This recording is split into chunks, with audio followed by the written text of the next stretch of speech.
Hello everyone, my name is Arthur Mod. Today, I wanted to start a video series where I discuss a specific topic about games I enjoy in a short format. Nothing too fancy, just something to exercise my script writing and editing capabilities for videos. Hopefully, at least one of the videos I have planned will pique your interest. Over 5 years ago, Five Nights at Freddy's 4 was released on July 23rd, 2015, and since then has continued to prove to be the biggest fork in the FNaF road.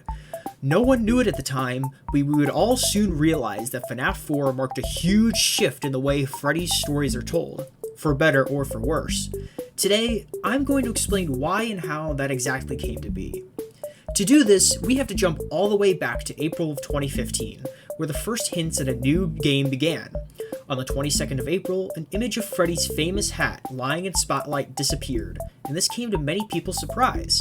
FNaF 3 had a definitive ending, and even with this teaser, many believed it was just signaling that Freddy has left. How could there be any continuation from this? Just when I thought I was out, they pulled me back in. After Nightmare Freddy, we were given our looks at brand new designs for Bonnie, Chica, and Foxy, all posing the same question: was it me?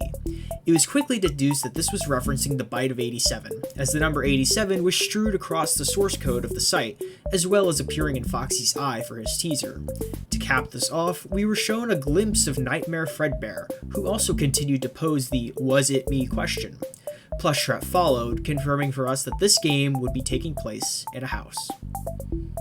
These teasers were a stark difference from 2 and 3's teasers. Most of the time, only a few characters might have been revealed, with some vague teasers referencing what the story might be about, but this time we were shown right up front what a majority of the cast looked like. This trend continued into Sister Location and was met with people scratching their heads as to why this was the case. Eventually, after 2 date changes, the game released on July 23rd, and as per usual, the story was quickly dissected bit by bit. It all seemed fairly simple. Kid is tormented by his brother and has nightmares about the Freddy's characters. His brother messes with him too far one day and the Bite of 87 happens, and possibly his father is the purple guy. To everybody, this seemed like the logical conclusion of the game. But we were wrong. Very, very wrong. After a bit of the 4th game being out, the fans been pleading Scott to reveal the contents of The Box, the secret screen shown after completing Nightmare Mode. But we had no idea that this is where the timeline would come crashing down around us. Scott decided to make a Steam post about The Box and detailed that a whopping no one had managed to solve FNaF 4. Unlike the first 3 games, the story was a complete mystery, and he felt that this was special enough to never want to open the box. So what exactly went wrong? Unlike previous entries in the series, where the player character is nothing more than a surrogate for the audience, FNaF 4 seemingly thrusts us into the position of a major player in the story, and focusing entirely on his plight. Instead of working as an outsider looking in, we are now playing as someone who already seems very familiar with the Freddy's world, which is simply does not work for me in a Freddy's game. The appeal of the original 3 was getting snippets of info from across the story, then trying to piece together what has happened after the years of the restaurants. Although this may sound like the information was vague, it worked because we never had to worry about characters. It was the events that mattered most. In FNaF 4's more character-driven story, though, what seems like a straightforward story ended up being more vague than the previous entries. Another fault is the defining moment of the game: the bite. Was that the Bite of 87?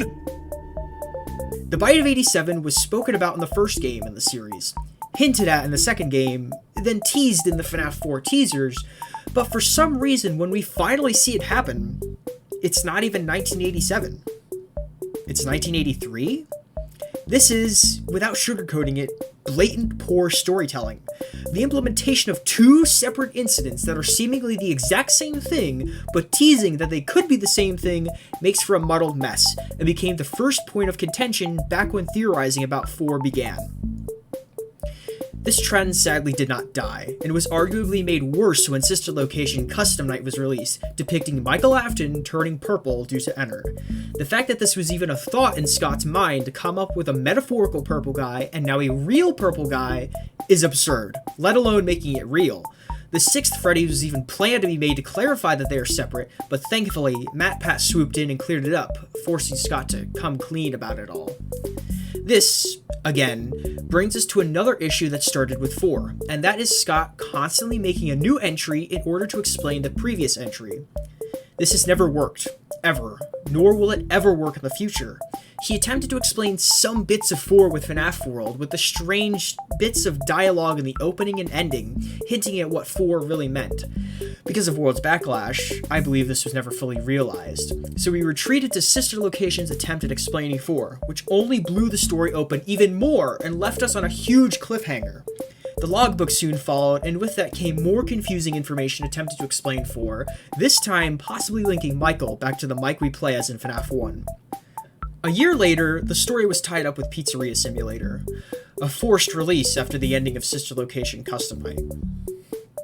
In short, FNAF 4 changed the storytelling of the series and started a chain reaction of releases that ended with Scott practically pressing the reset button with the release of Health Wanted. I can't blame him for wanting to put the past behind him and look forward to a new story. The past is a mess, and I guess it is true that some things are best left forgotten forever.